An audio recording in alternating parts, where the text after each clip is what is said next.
Good morning बच्चों। तो आज हम करेंगे आपका lecture number 24 of your unit that is electrochemistry.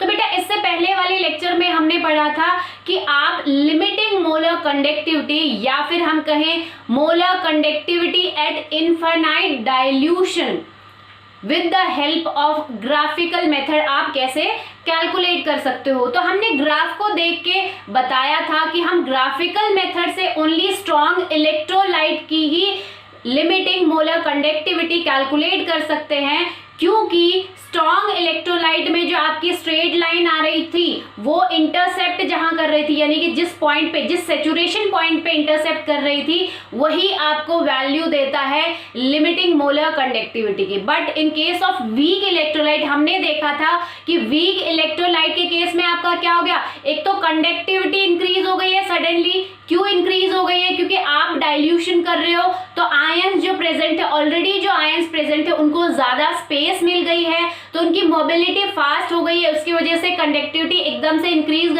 कर गई है। दूसरा फैक्टर आपका ये था कि इतना ज्यादा इनफाइनाइट डाइल्यूशन करने से आपके नंबर ऑफ आयंस, या मैं कहूं कि आपका जो वीक इलेक्ट्रोलाइट था वो डिसोसिएट होना स्टार्ट हो गया था, एकदम से आपके फ्री आयंस इंक्रीज हो गए थे। दैट्स वाई आपकी जो कंडक्टिविटी थी, या मैं कहूं मोलर कंडक्टिविटी थी, वो एकदम से इंक्रीज हो गई थी। तो वो मोलर कंडक्टिविटी का जो कर्व था आपका वाई एक्सिस पे कहीं पे भी इंटरसेप्ट नहीं कर रहा था, कहीं पे भी वाई एक्सिस को कट नहीं कर रहा था, तो वहां पे हमारे लिए प्रॉब्लम आ रही थी कि हम फिर लिमिटिंग मोलर कंडक्टिविटी की वैल्यू कैसे कैलकुलेट करें, विद लिमिटिंग मोलर कंडक्टिविटी की वैल्यू कैसे कैलकुलेट करें फॉर वीक इलेक्ट्रोलाइट। तो उस केस में हमने कहा था कि ग्राफिकल मेथड से ये पॉसिबल ही नहीं है कि आप मोलर कंडक्टिविटी या लिमिटिंग मोलर कंडक्टिविटी की वैल्यू कैलकुलेट कर सको फॉर वीक इलेक्ट्रोलाइट। तो वो प्रॉब्लम आपकी limiting molar conductivity weak electrolyte की जो प्रॉब्लम आ रही थी, आप उसको ग्राफिकल मेथड से कैलकुलेट नहीं कर पा रहे थे, वो प्रॉब्लम आपकी सॉल्व की कोलाश लॉ ने। ठीक है बेटा, कोलाश लॉ पहले क्या कहता है हम पहले वो देख लेते हैं। कोलाश लॉ कहता है that the molar conductivity at infinite dilution, या हम कहें the limiting molar conductivity of any electrolyte. अब आपको यहां पे एक बात ध्यान में रखनी है कि ये जो आपका कोलाश लॉ है ये सारे टाइप के इलेक्ट्रोलाइट के लिए यूज होगा, सिर्फ हम वीक इलेक्ट्रोलाइट के लिए नहीं कर रहे। वीक इलेक्ट्रोलाइट की तो प्रॉब्लम ये सॉल्व करेगा ही, बट इस लॉ की हेल्प से हम स्ट्रॉन्ग इलेक्ट्रोलाइट की भी लिमिटिंग मोलर कंडक्टिविटी या फिर molar conductivity at infinite dilution हम कैलकुलेट कर सकते हैं। तो लॉ क्या कहता है, the molar conductivity at infinite dilution of any electrolyte is equal to the sum of, या फिर हम कह सकते हैं summation of molar conductivity at infinite dilution of cation and molar conductivity at infinite dilution of anion. That means हम कह सकते हैं कि यहाँ पे जो आपकी किसी भी सॉल्ट की या किसी भी इलेक्ट्रोलाइट की जो molar conductivity at infinite dilution जो आएगी वो सम होगी किसकी, इंडिविजुअल आयंस की मोलर कंडक्टिविटी के बराबर, या इंडिविजुअल आयंस की molar conductivity at infinite dilution के बराबर होगी। ठीक है, कैसे? फॉर एग्जाम्पल हम कोई स्ट्रॉन्ग इलेक्ट्रोलाइट ले लेते हैं, सपोज HCl। ठीक है, हालांकि हमें कैलकुलेट करना है वीक इलेक्ट्रोलाइट का, बट यहाँ पे देखो एनी इलेक्ट्रोलाइट लिख रखा है, आप किसी भी इलेक्ट्रोलाइट पे अप्लाई कर सकते हो, सेम मेथड होगा यहाँ पे। ठीक है बेटा, तो अगर हमें आपकी HCl की molar conductivity at infinite dilution calculate करनी है या फिर लिमिटिंग मोलर कंडक्टिविटी कैलकुलेट करनी है, तो ये लॉ क्या कहता है, the molar conductivity of at indefinite dilution of any electrolyte, किसी भी इलेक्ट्रोलाइट की मोलर कंडक्टिविटी इनफिनाइट डाइल्यूशन पे किसके इक्वल होगी, equal to the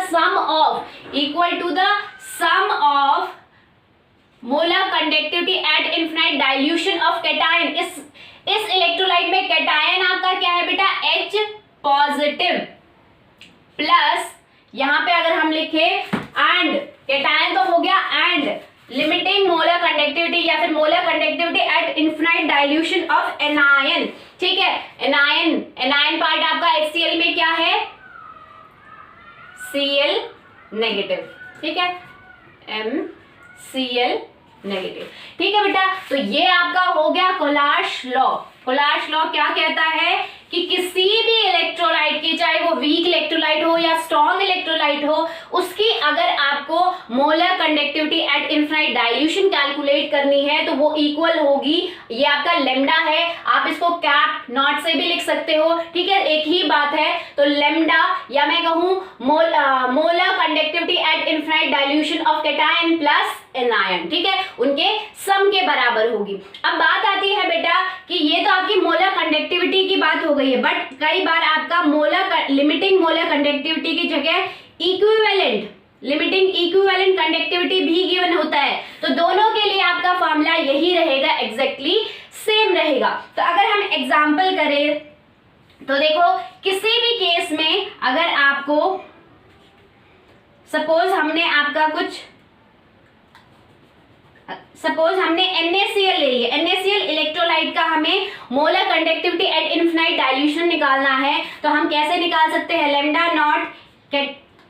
not cation plus lambda naught of anion. ठीक है, तो यहां से आपकी molar conductivity at infinite dilution किसी भी इलेक्ट्रोलाइट की वैल्यू निकल सकती है। अब बात आती है कि इन इलेक्ट्रोलाइट्स की तो वैल्यू आप कैसे कैलकुलेट कर सकते हो, ये जो आपके गिवन आयंस हैं इन इलेक्ट्रोलाइट में, उनकी मोलर कंडक्टिविटी को ऐड करके आप कर सकते हो। बट बात आती है यहाँ पे कि आपको ये जो आयंस हैं इनकी molar conductivity at infinite dilution आपको कहां से मिलेगी, तो बेटा कोलाश ने आपकी ये प्रॉब्लम सॉल्व करने के लिए एक टेबल प्रोवाइड किया है जिसमें हर एक आयंस की, जितने भी पॉसिबल आयन है उनकी molar conductivity at infinite dilution की वैल्यूज गिवन है। ठीक है, तो उन टेबल से आप वैल्यूज रिलेट कर सकते हो या यहाँ पे पुट कर सकते हो और इजिली किसी भी इलेक्ट्रोलाइट की molar conductivity at infinite dilution या फिर मैं कहूं लिमिटिंग मोलर कंडक्टिविटी आप कैलकुलेट कर सकते हो। ठीक है बेटा, तो एग्जांपल ले लेते हैं। फॉर एग्जांपल एक हाइपोथेटिकल एग्जांपल लेते हैं। लेट्स सपोज कि हमने यहाँ पे HCl का निकालना है।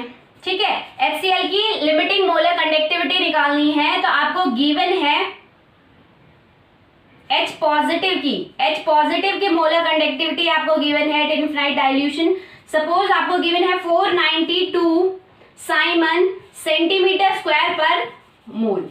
ठीक है, हाइपोथेटिकल वैल्यू ले रहे हैं हम सिंपली सिर्फ आपकी इस इक्वेशन को वेरीफाई करने के लिए। ठीक है, साथ के साथ आपको लिमिटिंग मोलर कंडक्टिविटी या फिर molar conductivity at infinite dilution anion की भी गिवन है, कितनी है 91 साइमन सेंटीमीटर स्क्वायर पर मोल।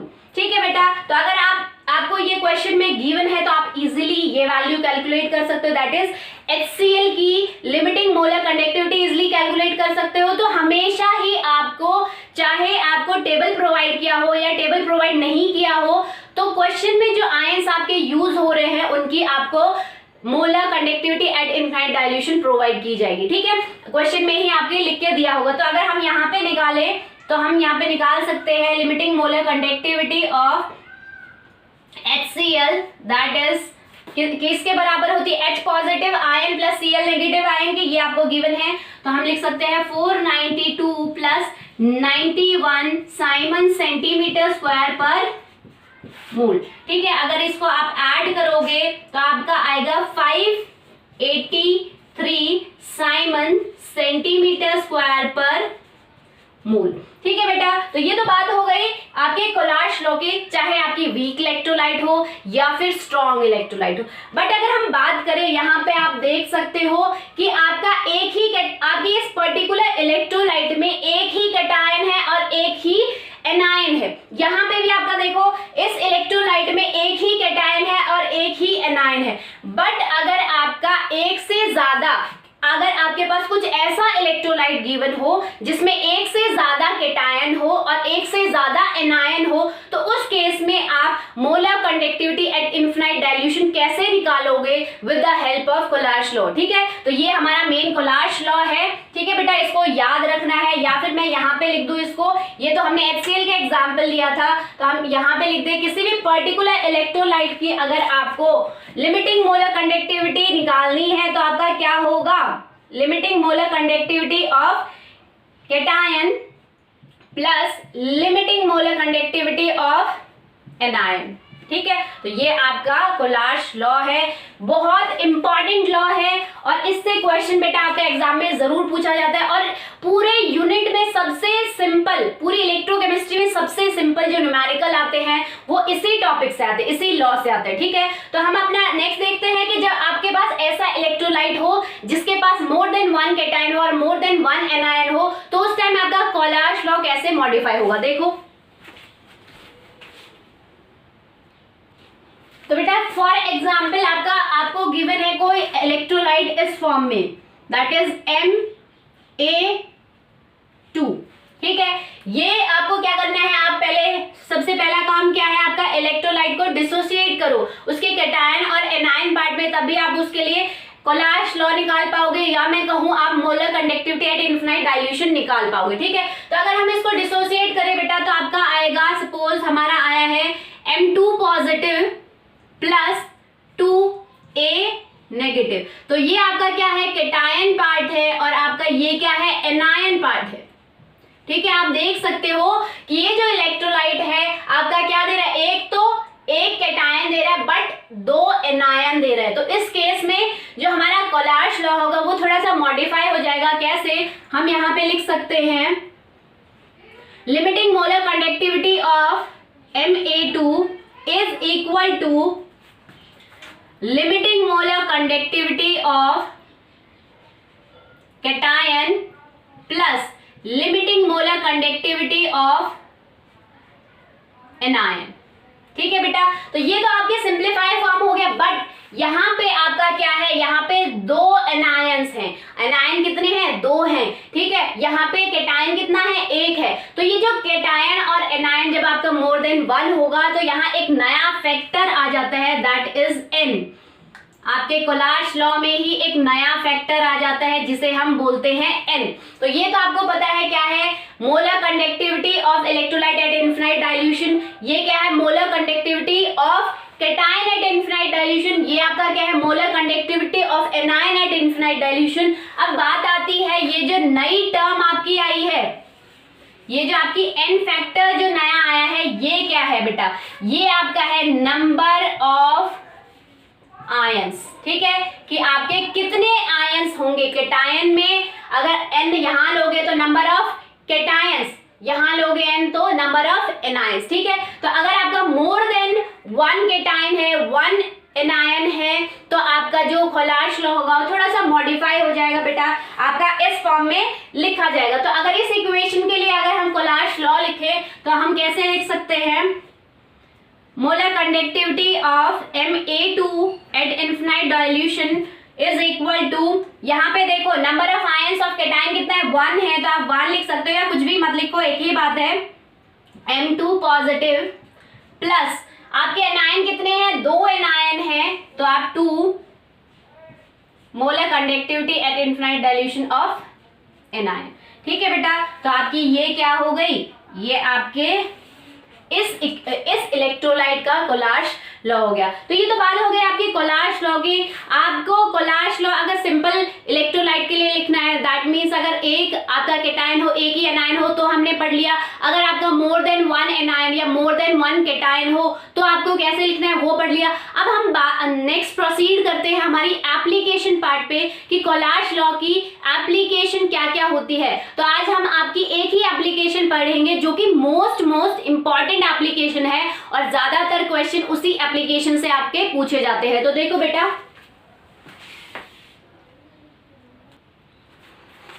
फर्स्ट जो आपकी एप्लीकेशन है कोलाश लॉ की मोस्ट इंपॉर्टेंट एप्लीकेशन जिससे आपका न्यूमेरिकल पार्ट मस्ट है, आएगा ही पक्का, तो वो है आपकी calculation of molar conductivity at infinite dilution. यहां लिख देती हूं मैं, eight infinite dilution of weak electrolyte. कि अगर आपकी इलेक्ट्रोलाइट वीक हो, ठीक है, स्ट्रॉन्ग इलेक्ट्रोलाइट का तो आप molar conductivity at infinite dilution with the help of graphical method calculate कर सकते हो। बट अगर आपको वीक इलेक्ट्रोलाइट के आयंस के बारे में भी कुछ इंफॉर्मेशन नहीं गिवन है, यानी कि जो आपके आयंस हैं वीक इलेक्ट्रोलाइट के, जो आयंस टूटे, आपका वीक इलेक्ट्रोलाइट जिन आयंस में डिसोसिएट होगा कैटायन और एनायन, उनकी भी आपकी molar conductivity at infinite dilution की वैल्यू आपको प्रोवाइड नहीं है, तो आप कैसे कैलकुलेट करोगे उस केस में molar conductivity at infinite dilution of weak electrolyte. Suppose for example हम एक केस ले लेते हैं आपका, लेट सपोज हमारे पास कोई वीक इलेक्ट्रोलाइट गिवन है CH3COOH, ठीक है, ये आपका एक वीक इलेक्ट्रोलाइट है। आपको कहा है कि हमने क्या दिया है, ये वीक इलेक्ट्रोलाइट को आपको molar conductivity at infinite dilution calculate करनी है और आपको प्रोवाइड क्या किया गया है, आपको कुछ स्ट्रॉन्ग इलेक्ट्रोलाइट्स प्रोवाइड किए गए हैं, उनकी हेल्प से आपको कैलकुलेट करना है। कौन कौन से स्ट्रॉन्ग इलेक्ट्रोलाइट बेटा आपके प्रोवाइड किए गए हैं, CH3COOH, potassium acetate and HCl, ये दो स्ट्रॉन्ग इलेक्ट्रोलाइट की आपको molar conductivity at infinite dilution given होगी, ठीक है। सपोज आपको कोई भी दो या कोई भी तीन स्ट्रॉन्ग इलेक्ट्रोलाइट की आपकी molar conductivity at infinite dilution given होगी, तो उनकी हेल्प से आप किसी भी वीक इलेक्ट्रोलाइट की molar conductivity at infinite dilution आप कैसे कैलकुलेट कर सकते हो। तो बेटा देखो, ये तो मैंने आपका वैसे लिखा है, वैसे तो यहाँ पे आप देख सकते हो कि आपका पहले हमें क्या करना है, ये जो आपकी वीक इलेक्ट्रोलाइट है इसको डिसोसिएट करके देखो कि ये किस कैटायन और किस एनायन में ब्रेक होगा। CH3COO negative, that is acetate है ये आपका, और H पॉजिटिव, ठीक है। तो ये आपका कैटायन, ये आपका एनायन पार्ट है और ये आपका H पॉजिटिव कैटायन पार्ट है। उसके बाद बेटा आपको ये जो दो स्ट्रॉन्ग इलेक्ट्रोलाइट गिवन है, इनकी आपको मोलर कंडक्टिविटी गिवन होगी, तो इन दोनों इलेक्ट्रोलाइट को आपको इस तरीके से रिएक्शन करवानी है या इस तरीके से मॉडिफाई करना है ताकि आपको ये मिल सके। तो हम कैसे कर सकते हैं, देखो आप, हमने क्या लिया, हमें प्रोडक्ट क्या मिलना चाहिए, CH3COOH, ठीक है। तो जो वीक इलेक्ट्रोलाइट जिसकी molar conductivity at infinite dilution आपको कैलकुलेट करनी है, उसको आप प्रोडक्ट की साइड रखो, और जो आपको वीक स्ट्रॉन्ग इलेक्ट्रोलाइट गिवन है उसको आप रिएक्टेंट की साइड रखो। तो रिएक्टेंट आपका क्या है, प्लस HCl, ठीक है। तो हम रिएक्शन कर लेते हैं, उसके बाद मोलर कंडक्टिविटी निकालेंगे कि इन दोनों में कैसी रिएक्शन हुई। तो यहाँ पे आप देख सकते हो, यहाँ पे आपका क्या है, CH3COK प्लस HCl रिएक्ट होके आपका क्या देंगे, CH3COOH प्लस KCl,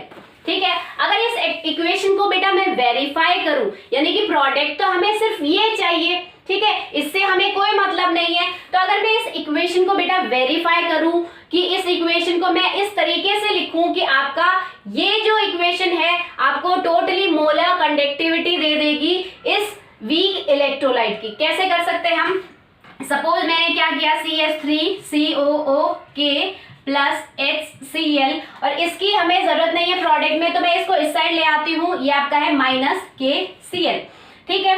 अगर मैं इन सबको डिसोसिएट करूं आयंस में, इन सबको अगर मैं आयंस में डिसोसिएट करूं तो आप कैसे कर सकते हो, देखो CH3COO negative plus K positive plus H positive plus Cl negative minus K positive plus Cl negative.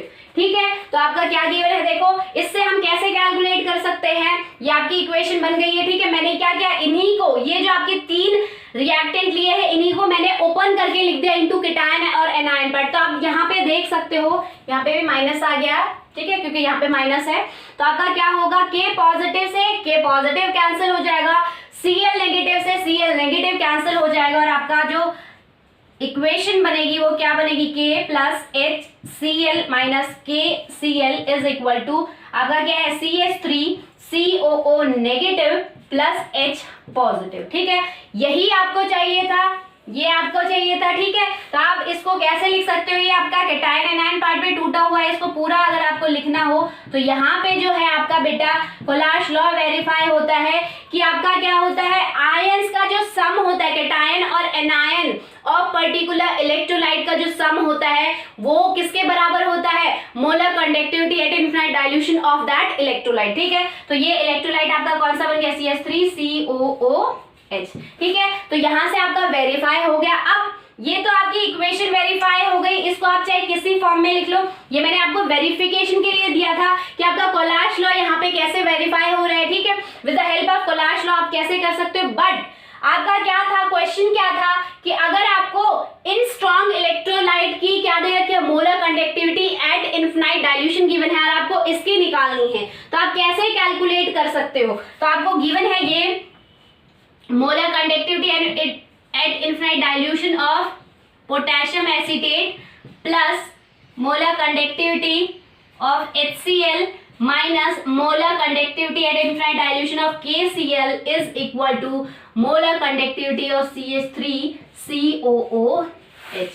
ठीक है बेटा, तो ये आपकी देखो यहां से क्या बन गई है, आपकी एक इक्वेशन बन गई, यानी कि किसी भी जो भी आपके स्ट्रॉन्ग इलेक्ट्रोलाइट, इस स्ट्रॉन्ग इलेक्ट्रोलाइट की आपको molar conductivity at infinite dilution given होगी, इसकी भी गिवन होगी, ठीक है, और इसकी भी आपको गिवन होगी। इन तीनों की वैल्यू पुट करके आप इजीली वीक इलेक्ट्रोलाइट की मोलर कंडक्टिविटी निकाल सकते हो। किस केस में, अगर आपको आयंस की, इसके जो वीक इलेक्ट्रोलाइट के जो आयंस है उनकी molar conductivity at infinite dilution given नहीं हो, क्या गिवन हो क्वेश्चन में, सिर्फ स्ट्रॉन्ग इलेक्ट्रोलाइट की molar conductivity at infinite dilution given हो, तो उस स्ट्रॉन्ग इलेक्ट्रोलाइट की हेल्प से हम वीक इलेक्ट्रोलाइट की molar conductivity at infinite dilution कैसे कैलकुलेट कर सकते हैं, आपको वो देखना है। ठीक है, तो यहाँ पे आपका वेरीफाई हो गया है बेटा। ये जो पार्ट था ये मैंने आपका क्या किया था, वेरिफिकेशन के लिए किया था कि आप कोलाश लॉ कैसे वेरीफाई कर सकते हो। मेन हमारी थीम थी ये 3 पॉइंट्स। ठीक है, पहला आपका इक्वेशन क्या थी, आपका वीक इलेक्ट्रोलाइट गिवन है उसको आयंस में डिसोसिएट करो, फिर आपकी जो स्ट्रॉन्ग इलेक्ट्रोलाइट गिवन है उनको लिखो, उनकी रिएक्शन करवा के देखो कि आपको जो डिजायरेबल प्रोडक्ट चाहिए जिसकी molar conductivity at infinite dilution आपको कैलकुलेट करनी है, वो डिजायरेबल प्रोडक्ट आपको उन स्ट्रॉन्ग इलेक्ट्रोलाइट की आपस में रिएक्शन से मिल रहा है या नहीं मिल रहा। ठीक है, तो हमने रिएक्शन करके देखी, हमें मिल गया।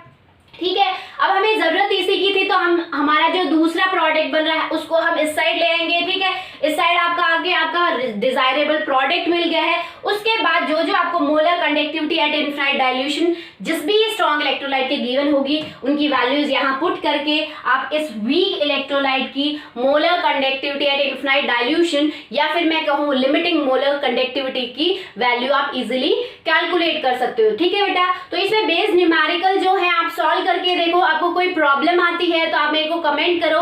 आई होप आज का कंसेप्ट आपको समझ में आया होगा। That's all for today, thank you.